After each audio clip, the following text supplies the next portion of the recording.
നിതിൻ, ഒരുപക്ഷെ ഈ നരേന്ദ്രമോദിയുടെ സന്ദർശനം, ഈ റോഡ് ഷോ, തെരഞ്ഞെടുപ്പ് മുന്നിൽ കണ്ടുള്ള അദ്ദേഹത്തിന്റെ ഈ റോഡ് ഷോ, ഇതൊക്കെ കൂടുതൽ ആശങ്കപ്പെടുത്തുന്നത് കോൺഗ്രസിനെ ആയിരിക്കും. ഒരുപക്ഷെ കോൺഗ്രസിന് ഒരേ സമയം ഇടതുപക്ഷത്തെ LDF-നെ നേരിടേണ്ടതുണ്ട്, CPM-നെ നേരിടേണ്ടതുണ്ട്. ഒപ്പം തന്നെ BJP ഉയർത്തുന്ന വലിയൊരു ഭീഷണിയും, നരേന്ദ്രമോദിയെ കളത്തിലിറക്കിയുള്ള BJP-യുടെ മുന്നേറ്റം, ഇതൊക്കെ കോൺഗ്രസിന് വലിയ ആശങ്കയുണ്ടാക്കുന്നുണ്ട്. അവർ വലിയ റാലിയും പൊതുസമ്മേളനങ്ങളും ഒക്കെ സംഘടിപ്പിക്കാൻ തീരുമാനിച്ചിരിക്കുകയാണ്. ഒരേ സമയം സർക്കാരിനെതിരെ നീങ്ങുകയും BJP-ക്കെതിരെ നീങ്ങുകയും ചെയ്യേണ്ട ഒരു സാഹചര്യത്തെ എങ്ങനെയാണ് കാണേണ്ടത്?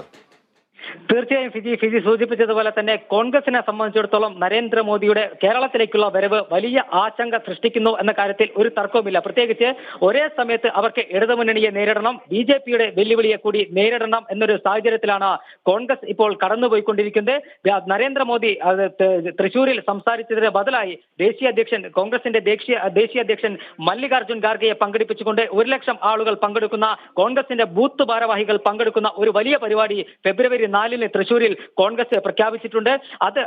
ഇത്തരത്തിൽ തൃശൂരിനെ സംബന്ധിച്ചിടത്തോളം ഞാൻ നേരത്തെ പറഞ്ഞതുപോലെ തന്നെ സുരേഷ് ഗോപിയുടെ ഒരു സാന്നിധ്യം, അദ്ദേഹം ഏറെ നാളായി തൃശൂർ കേന്ദ്രീകരിച്ച് പ്രവർത്തിക്കുകയാണ്. ഔദ്യോഗികമായ സ്ഥാനാർത്ഥി പ്രഖ്യാപനം വന്നിട്ടില്ലെങ്കിലും സുരേഷ് ഗോപി തന്നെ തൃശൂരിൽ BJP സ്ഥാനാർത്ഥിയാകുമെന്ന കാര്യത്തിൽ ഏതാണ്ട് ഉറപ്പാണ്. അതുകൊണ്ട് തൃശൂർ കോൺഗ്രസിന്റെ നിലവിൽ സിറ്റിംഗ് സീറ്റാണ്. TN പ്രതാപൻ നിലവിൽ കോൺഗ്രസ് MP ആണ്. തൃശൂരിൽ TN പ്രതാപന് വലിയ വെല്ലുവിളി നേരിടുന്നുണ്ട് എന്നൊരു യാഥാർത്ഥ്യം കോൺഗ്രസും ഉൾക്കൊള്ളുന്നുണ്ട്. കാരണം പാർട്ടിയുടെ ആഭ്യന്തര സർവേകൾ അടക്കം TN പ്രതാപനെതിരെ ജനവികാരം ഉയർന്നിട്ടുണ്ട് എന്നൊരു യാഥാർത്ഥ്യം കോൺഗ്രസും മറച്ചുവെക്കുന്നില്ല. അതുകൊണ്ട് ഫിജി പറഞ്ഞതുപോലെ നരേന്ദ്രമോദിയുടെ അടിക്കടിയുള്ള കേരളത്തിലേക്കുള്ള വരവ് കോൺഗ്രസിനെ സംബന്ധിച്ചിടത്തോളം വലിയ ആശങ്കയാണ് സൃഷ്ടിക്കുന്നത്. പ്രത്യേകിച്ച് ഒരു ഭാഗത്ത് CPM-നെതിരെ സമരവുമായി കോൺഗ്രസ് മുന്നോട്ട് പോകുന്നു, സംസ്ഥാന സർക്കാരിനെതിരെ സമരവുമായി മുന്നോട്ട് പോകുന്നു. അതേ സാഹചര്യത്തിൽ തന്നെയാണ് ഇപ്പോൾ BJP-യെ കൂടി പ്രതിരോധിക്കേണ്ട ഒരു സാഹചര്യത്തിലേക്ക് വന്നിരിക്കുന്നത്. പ്രത്യേകിച്ച് ജോഡോ യാത്ര കടന്നുപോയപ്പോൾ വലിയ ഉണർവായിരുന്നു സംസ്ഥാനത്ത് കോൺഗ്രസ് ക്യാമ്പിന് ഉണ്ടായിരുന്നത്. ഇപ്പോൾ സംസ്ഥാന സർക്കാരിനെതിരെ സമരവുമായി യൂത്ത് കോൺഗ്രസ് ഉൾപ്പെടെയുള്ള കോൺഗ്രസിന്റെ പോഷക സംഘടനകൾ രംഗത്ത് വന്നപ്പോൾ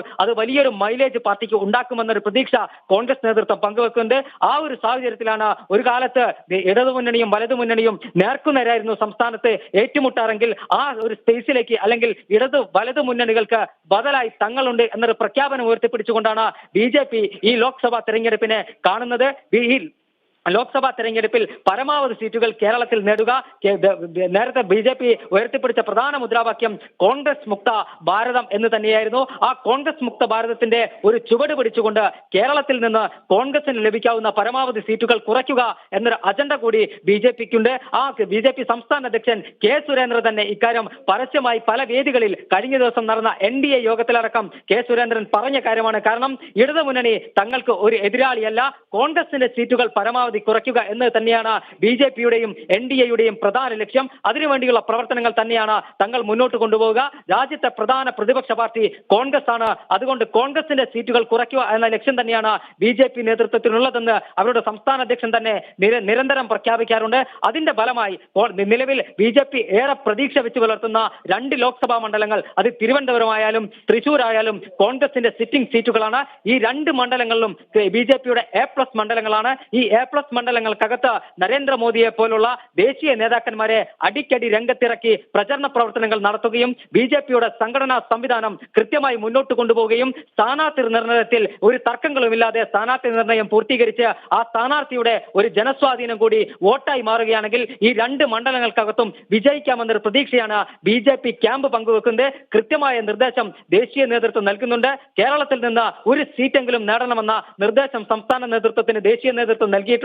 ദേശീയ നേതൃത്വം നേരിട്ടിടപെട്ടാണ് ഈ A+ മണ്ഡലങ്ങളിലെ പ്രവർത്തനങ്ങൾ ഇപ്പോൾ ഏകോപിപ്പിക്കുന്നത്. അതിന്റെ ഭാഗമായി തന്നെയാണ് പ്രധാനമന്ത്രിയെ രംഗത്തിറക്കിയുള്ള പ്രവർത്തനങ്ങൾ. വരും ദിവസങ്ങളിൽ അമിത്ഷാ ഉൾപ്പെടെയുള്ള BJP ദേശീയ അധ്യക്ഷൻ ഈ മാസം 27-ന് JP നദ്ദ കേരളത്തിലെത്തുന്നത്. ഇത്തരത്തിൽ ദേശീയ നേതാക്കളെ പരമാവധി കളത്തിലിറക്കി കോൺഗ്രസിനെയും ഇടതുമുന്നണിയെയും വലതുമുന്നണിയെയും ഒരുമിച്ച് നേരിട്ട് ഒരു സീറ്റ് ആ സീറ്റ് ഇത്തവണ കേരളത്തിൽ നിന്ന് പിടിച്ചാൽ അത് BJP പ്രവർത്തകന്മാർക്ക് വലിയ ആവേശമായി മാറും. വരാനിരിക്കുന്ന നിയമസഭാ തെരഞ്ഞെടുപ്പിൽ അടക്കം അത് BJP-ക്ക് മുതൽക്കൂട്ടായി മാറുമെന്ന കൃത്യമായ കണക്കുകൂട്ടലാണ് BJP-യുടെ സംഘടനാ പ്രവർത്തനം ഇപ്പോൾ മുന്നോട്ട് കൊണ്ടുപോകുന്നത്. അതിന്റെ ഭാഗമായാണ് പ്രധാനമന്ത്രിയെ കളത്തിലിറക്കി, പ്രധാനമന്ത്രിയെ നേരിട്ട് രംഗത്തിറക്കി BJP-യുടെ പ്രചരണ പ്രവർത്തനങ്ങൾ ഏകോപിപ്പിച്ചുകൊണ്ടിരിക്കുന്നത്. ഫിജി.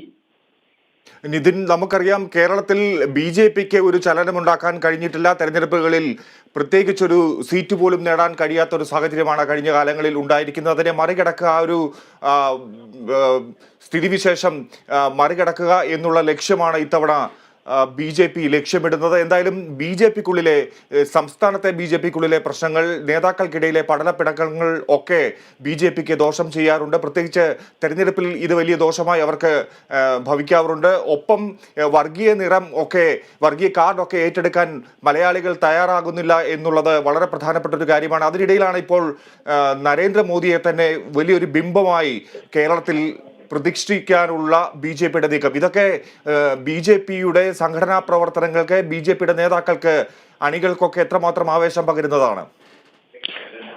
ഫിജി സൂചിപ്പിച്ചത് ഏറ്റവും പ്രസക്തമായ ഒരു കാര്യമാണ്. ലോക്സഭാ തെരഞ്ഞെടുപ്പ് എന്ന് കേൾക്കുമ്പോൾ തന്നെ മലയാളികൾക്ക് ഓർമ്മ വരാറുള്ളത് ഇടതു മുന്നണിയും വലതു മുന്നണിയും, അതായത് LDFും UDFും തമ്മിൽ നടക്കുന്ന നേർക്കുനേർ പോരാട്ടം എന്ന് തന്നെയായിരുന്നു.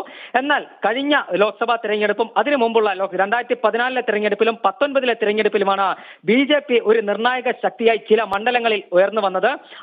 ആ ഉയർന്നു വന്ന മണ്ഡലങ്ങളിലെല്ലാം തന്നെ കൃത്യമായ സംഘടനാ പ്രവർത്തനത്തിലൂടെ മുന്നോട്ട് കയറാനുള്ള ശ്രമങ്ങളാണ് അവർ നടത്തുന്നത്. ഇതിനെ മണ്ഡലങ്ങൾ കാറ്റഗറി തിരിച്ച് A+ മണ്ഡലങ്ങളും A മണ്ഡലങ്ങളും B+ മണ്ഡലങ്ങളുമായി പ്രത്യേക വിഭാഗങ്ങളാക്കി തിരിച്ചുകൊണ്ടാണ് BJPയുടെ പ്രവർത്തനങ്ങൾ ഏകോപിപ്പിച്ചുകൊണ്ടിരിക്കുന്നത്. ഇത്തരത്തിൽ തൃശൂരും തിരുവനന്തപുരവുമാണ് BJPയുടെ A+ മണ്ഡലങ്ങളിൽ ഉള്ളത്. ഈ രണ്ട് A+ മണ്ഡലങ്ങളിലും നിലവിൽ കോൺഗ്രസിന്റെ ലോക്സഭാ അംഗങ്ങളാണുള്ളത്.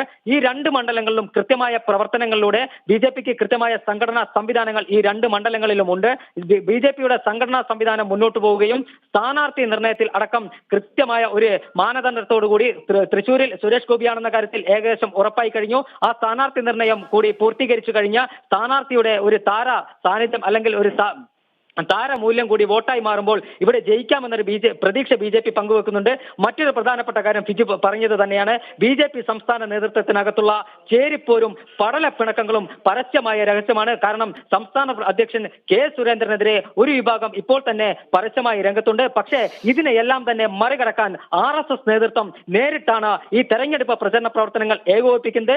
കൂടാതെ BJP ദേശീയ നേതൃത്വം കൃത്യമായ നിർദ്ദേശങ്ങൾ നൽകി RSSനെ കൊണ്ട് ഈ പ്രവർത്തനങ്ങൾ ഏകോപിപ്പിക്കുന്നുണ്ട്. മറ്റൊരു പ്രധാനപ്പെട്ട കാര്യമുള്ളത് BJPയുടെ വർഗീയ കാർഡ് കേരളത്തിൽ വിലപ്പോവില്ല എന്ന് തന്നെയാണ് ഇപ്പോഴും കേരളത്തിലെ ജനങ്ങൾ പ്രതീക്ഷിക്കുന്നത്. ആ BJPയുടെ വർഗീയ കാർഡിനെ മറികടക്കാൻ എന്തെല്ലാം ചെയ്യും BJPക്ക് ഈ വർഗീയ രാഷ്ട്രീയമെന്ന് BJP ഇതര രാഷ്ട്രീയ പാർട്ടികൾ ഉയർത്തുന്ന ആ മുദ്രാവാക്യത്തോട് BJPയുടെ വർഗീയ രാഷ്ട്രീയം എന്ന് പറയുന്നതിനെ എങ്ങനെ മറികടക്കാൻ കഴിയുമെന്ന കൃത്യമായ പ്രചരണ പ്രവർത്തനങ്ങളിലൂടെയാണ് അവർ മുന്നോട്ട് പോയിക്കൊണ്ടിരിക്കുന്നത്. ഇതിന്റെ ഭാഗമായാണ് അടിക്കടി പള്ളികളും അടിക്കടി ബിഷപ്പുമാരെയും മറ്റും സന്ദർശിച്ച് BJP ക്രിസ്ത്യൻ മേഖലകളിലേക്ക് നുഴഞ്ഞു കയറാനുള്ള ഒരു ശ്രമം നടത്തുന്നുണ്ട്. മുസ്ലിം മേഖലകളിൽ AP അബ്ദുള്ള കുട്ടിയെ പോലുള്ള നേതാക്കന്മാരെ രംഗത്തിറക്കി ചെറിയ തരത്തിലുള്ള സ്വാധീനം ഉണ്ടാക്കാൻ കഴിയുമോ എന്നൊരു പരീക്ഷണവും അവർ നടത്തുന്നുണ്ട്. ക്രിസ്ത്യൻ മേഖലകളിൽ പ്രത്യേകിച്ച് മധ്യ കേരളത്തിൽ മധ്യ കേരളത്തിലെ ക്രിസ്ത്യൻ മേഖലകളിൽ പരമ്പരാഗതമായി കോൺഗ്രസിന്റെ ഒരു വോട്ട് ബാങ്കാണ്. ഈ വോട്ട് ബാങ്കിനകത്ത് കയറി ചെന്ന് വിള്ളൽ വീഴ്ത്താൻ കഴിയുമോ എന്ന് കാലാകാലങ്ങളായി BJP പരീക്ഷിച്ചുകൊണ്ടിരിക്കുകയാണ്. അതിനുവേണ്ടി അവർ ദേശീയ നേതാക്കൾ അടക്കമുള്ളവരെ നിരന്തരമായി ഇവിടെ രംഗത്തിറക്കി ക്രിസ്ത്യൻ മത നേതാക്കളുമായി ചർച്ച നടത്താറുണ്ട്, അവരെ സന്ദർശിക്കാറുണ്ട്. ഇത്തരത്തിൽ BJPയുടെ ആ വർഗീയ ചാപ്പ ഇതിലൂടെ മാറ്റാൻ കഴിയുമോ എന്നൊരു പ്രതീക്ഷ അല്ലെങ്കിൽ ഒരു പരീക്ഷണം അവർ നടത്തുന്നുണ്ട്. എത്രത്തോളം ഇത് വിജയിക്കും, അല്ലെങ്കിൽ BJPക്ക് ആ വർഗീയതയെ മറികടക്കാൻ കഴിയും, BJPക്ക് മേൽ ഉയർന്നു വരുന്ന ആരോപണങ്ങളെ മറികടക്കാൻ കഴിയും എന്നതെല്ലാം തന്നെ നമുക്ക് ലോക്സഭാ ഇലക്ഷന്റെ ഫലം പുറത്തു വന്നാൽ മാത്രമേ കൃത്യമായി മനസ്സിലാക്കാൻ സാധിക്കുകയുള്ളൂ. പക്ഷേ നരേന്ദ്രമോദിയെ പോലുള്ള താരപ്രചാരകനായ ഇന്ത്യയുടെ പ്രധാനമന്ത്രി BJPയുടെ ഏറ്റവും മൂല്യമുള്ള താരപ്രചാരകനാണ് നരേന്ദ്രമോദി. ആ നരേന്ദ്രമോദിയെ നിരന്തരമായി സംസ്ഥാനത്ത് എത്തിക്കുന്നതിലൂടെ പ്രവർത്തകർ വലിയ ആവേശത്തിലാണ് എന്ന കാര്യത്തിൽ തർക്കമില്ല. ലോക്സഭാ തെരഞ്ഞെടുപ്പ് വരെ പ്രവർത്തകരുടെ ഈ ആവേശം കെടാതെ സൂക്ഷിക്കുകയും അല്ലെങ്കിൽ ബൂത്തുകളിൽ നേരിട്ട് ദേശീയ നേതൃത്വം തീരുമാനിച്ച പ്രഭാരിമാരാണ് ഇപ്പോൾ ബൂത്തുകളിൽ നേരിട്ട് പ്രവർത്തനങ്ങൾ ഏകോപിപ്പിക്കുന്നത്.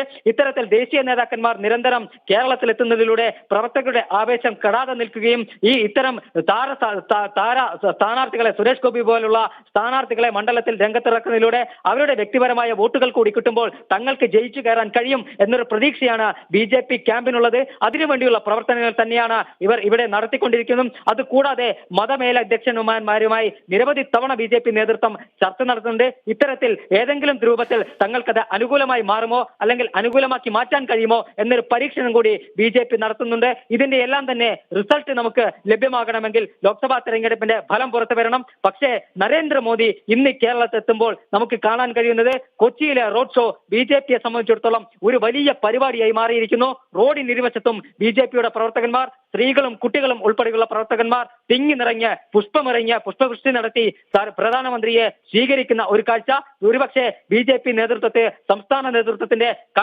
കൂട്ടലുകൾ വരെ തെറ്റിച്ചുകൊണ്ടുള്ള ഒരു ജനസഞ്ചയമായിരിക്കും കൊച്ചിയിലേക്ക് എത്തിയിരിക്കുന്നത്. പക്ഷേ എറണാകുളം ജില്ലയ്ക്ക് പുറത്തുനിന്ന് അടക്കമുള്ള പ്രവർത്തകന്മാർ ഇവിടേക്ക് എത്തിയിട്ടുണ്ട് എന്നതുകൂടി എടുത്തു പറയേണ്ടതായിട്ടുണ്ട് ഫിജി.